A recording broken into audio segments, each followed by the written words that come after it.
Okay, welcome to another episode of Reflections of a CEO, where I pull back the curtain on what it's like to really run a business.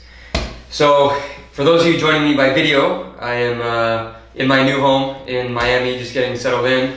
I just got this new chair in, which I'm really excited about. I've always wanted one of these Eames chairs. I was trying to record at my desk, but the lighting wasn't good, so decided to sit down. I usually don't like to lie back when I'm recording these episodes. I like to usually stand or be upright.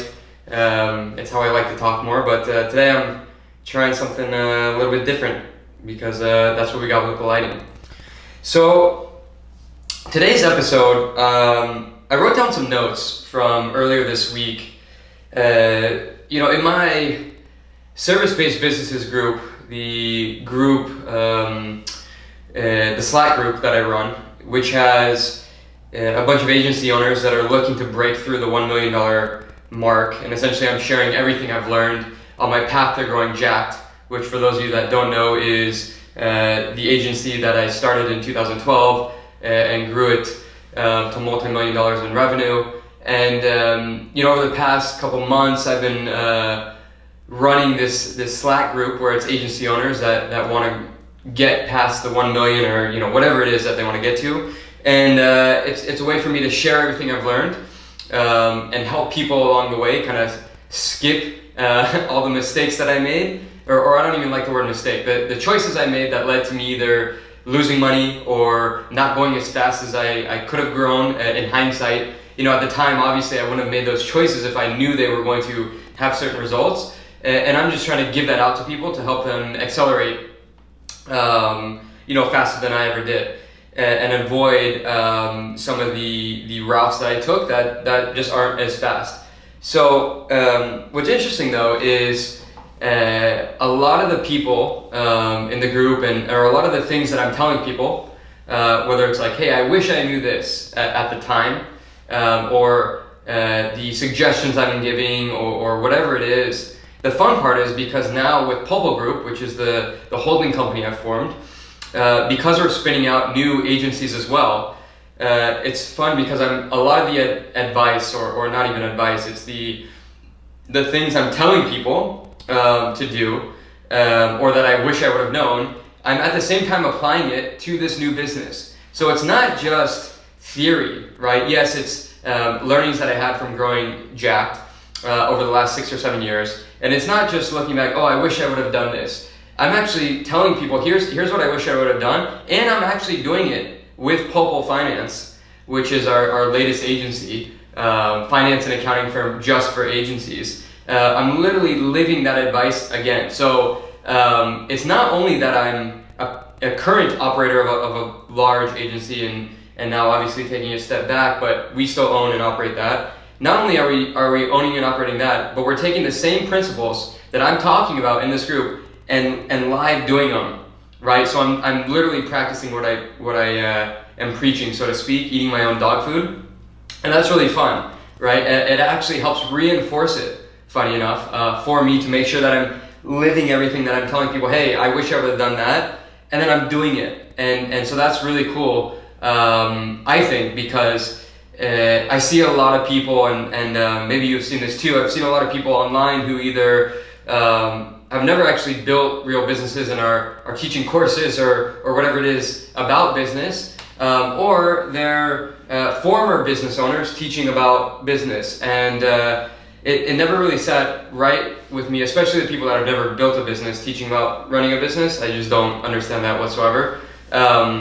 But we're not only, and me specifically, I'm not only talking about from the viewpoint of someone who owns and operates a larger agency, but also now from spinning out these new agencies, hey, I'm practicing what I preach with new businesses, and I think that's a little unique. I'm not sure how many people are actually doing that. That said, I don't have a lot of time to see what other people are doing, but I'm sure you, like me, I get hit with a bunch of ads on Facebook and the Gram, which are seem like a lot of hot air. But anyway, so I'm excited about that, which is really cool. I think because and well, for me selfishly, I'm reinforcing the beliefs that I've had and the principles that I've learned over time, and then living them again. And so we'll get to see that, everyone else will get to see that grow from the ground up.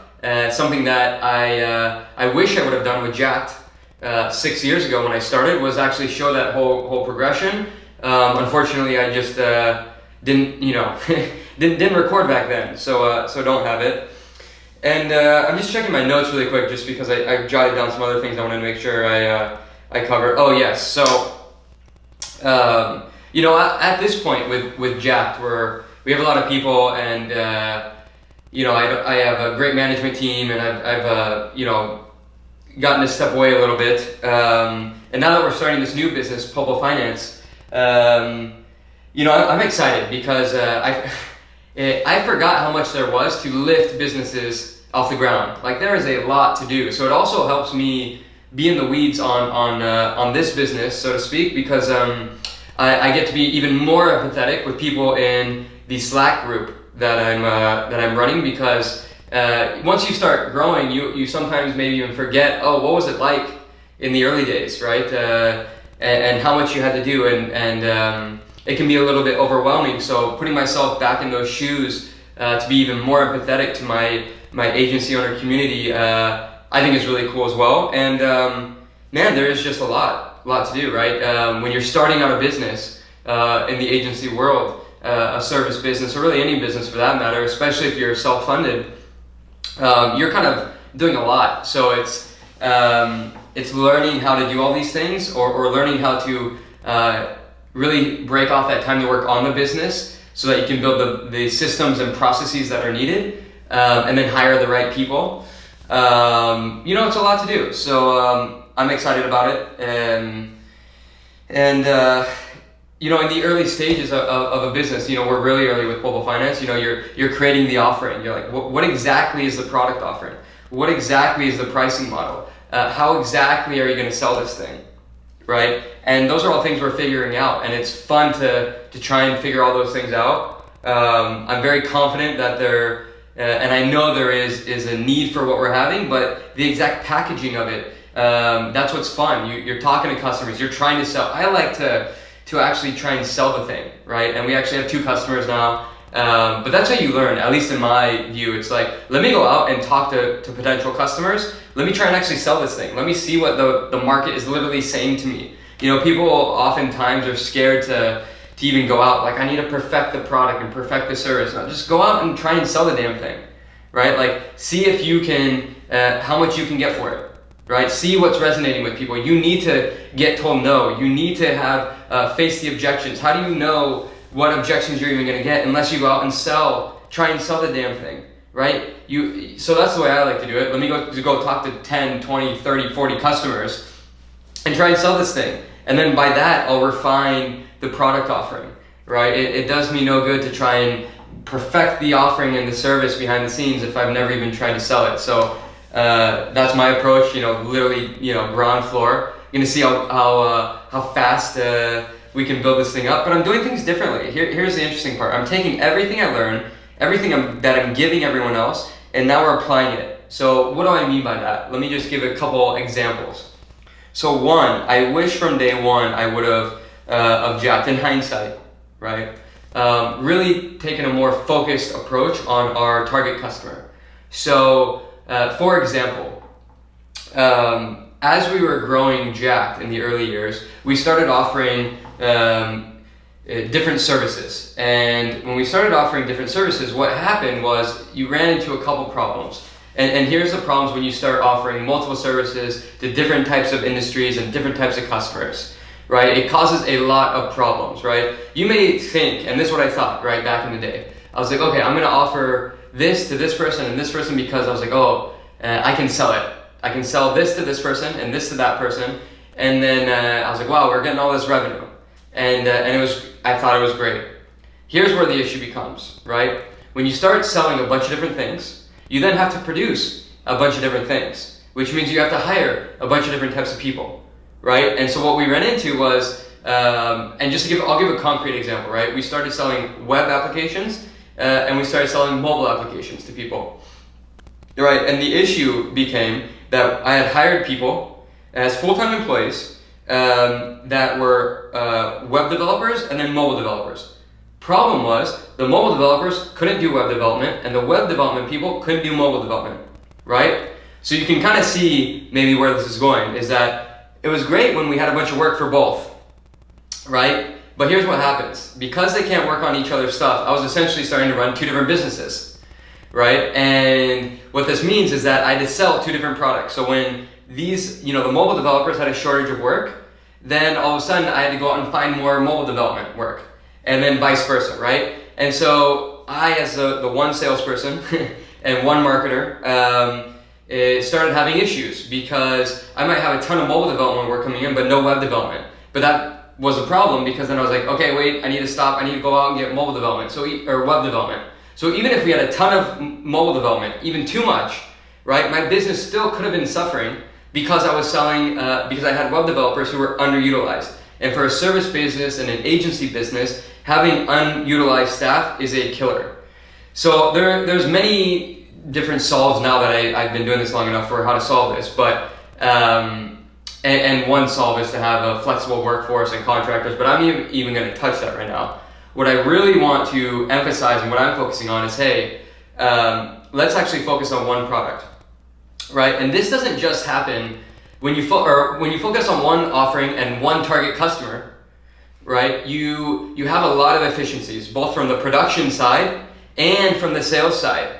Right, so from the production side, you can build this nice little machine that over and over, each time you sell something, you can do it, right, repeatedly and predictably, right, and you start having efficiencies. So then you can do things better and faster and more efficient. So that means your gross margin can start going up, right, and the gross margin is, for those of you that don't know, it's after you take your revenue minus the cost to produce that thing, the specific cost related to producing that thing and delivering that service. So that goes up, you become more efficient. Versus if you start producing another thing, right, then it's a new thing that you need new people for and you're not as efficient. So that's one thing, the production engine gets really nice and oiled. And then from the sales side, right, that starts getting nice and well oiled too. So your marketing message, your sales message, right, all start getting more efficient and more well oiled, right, because you're marketing the same group of people to the same thing every time, and then you're selling the same thing, and the sales process is the same every single time, instead of being super custom to each thing, right? So you start getting this nice, well-oiled machine. And I didn't have that, I wasn't thinking about that. I had no idea about this in the early days of Jacked, right? But now that I know all these things, we're applying it to Popo Finance, which is really cool. So for example, with Popo Finance, we are focusing on agencies and agencies only. We've had people come to us asking, hey, can you help with our type of business that's over here? And I'm like, no, actually. It's tempting because I could have sold it. So you have to be careful. When you're good at sales, you can sell a lot of things. I could have sold that person on it, and it hurts me to say no because I love bringing in revenue. But I had to say no, right? And I actually referred them to someone else who I thought could help them. But you have to say no and stay focused. It's really important to do that, and I didn't realize that. And it comes from a lack mindset. When you have an abundant mindset, you're like, no, plenty of business in the agency focus, right? And so it's good from an efficiency standpoint, but also when you're in an abundant mindset, you're not so worried about having to say no to people, right? And so we're focusing on agencies because one, they run very similarly. So on the production end, we can get really efficient, right? The financial models we're building, the revenue forecasting models, the cash flow models, everything is, we can be very efficient because it's the same thing over and over and over again, right? So our gross margin over time will actually go up as we become more efficient, and we won't be taking on unique things. Second, from the sales and marketing perspective, then Popo Finance will be like, we are handling financial engineering for agencies, or we are handling finance and accounting for digital and creative agencies, or whatever it is. We're working on the exact positioning, but it's going to be essentially digital and creative agencies. We're helping with the financial engineering and accounting for agencies. Why? Because that's what we know best from Jacked. We are taking everything we learned from Jacked, pulling it apart and offering it to other people, but we're saying very narrow. It's what we know best, right? So one, and two, from the marketing perspective, we can keep saying the same thing over and over, and for the production engine, we can keep doing the same thing over and over, right? So I'm taking things that I've learned, what I'm telling other people in the group, and applying it to Popo Finance. So for a lot of reasons, it's super exciting. So that's a little rant there. Let me see what else I had jotted down on my notes. Yeah, I mean, I touched on this a little bit before, but I like the uncertainty, the ambiguity in the early stage of trying to figure out the pricing model. I mean, that's fun. I don't know what the exact pricing model will be. We're playing around with a couple different things. And what's interesting is I have a reason why I want to offer this, why I believe it to be a need in the market. I mean, how jacked is a customer of Popo Finance itself. That's how much I believe it to be. But I have to remove myself and my ego from the equation and really be empathetic and look at what is it that other agency owners and operators really need, and or how am I going to sell this thing? How do I really put myself in their shoes? Because while I have one experience, everyone else has different experiences. So what's nice is that I have a whole group of agency owners in my group that I can talk to. I know a lot of agency owners, but I have to see from their perspective how does this really fit, and what's the thing that's the marketing messaging and all of that's going to work. And I'm not sure, but it's fun to learn that. So what else here? Just looking through my list of notes. Yeah, I touched on this already. It keeps me sharp because I'm practicing what I preach.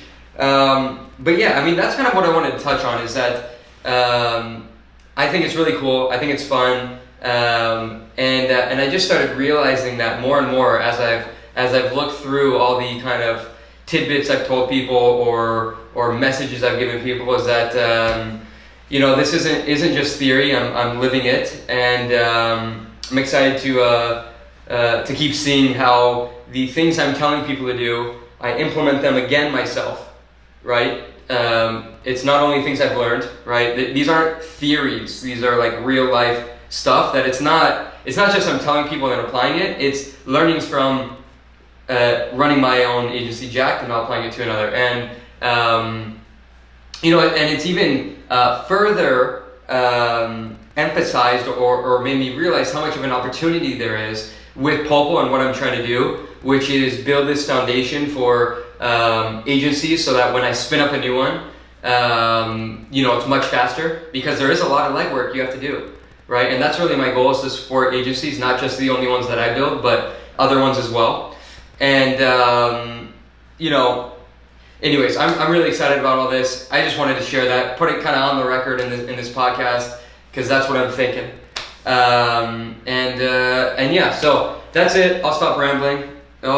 And for those of you that are joining me in my video, my Pomino, my dog, just jumped on my lap here. He wants some company, and on that note, I'm going to conclude this episode of Reflections of a CEO. Okay, one thing I forgot to mention, because I'm really not great at it, but trying to get better, is if you want more information about any of the things I talked about in this episode, see the description link, or go to servicebasedbusinesses.com, or just find me on socials and send me a message and say, hey, I would like more information about Popo Finance. If you're running an agency and you're curious about the offering, send me a message, or just contact me somehow. But I'll have links as well in the description, so that you can get more information on anything I talked about in this episode. Thank you again for joining me. I will see you all next time.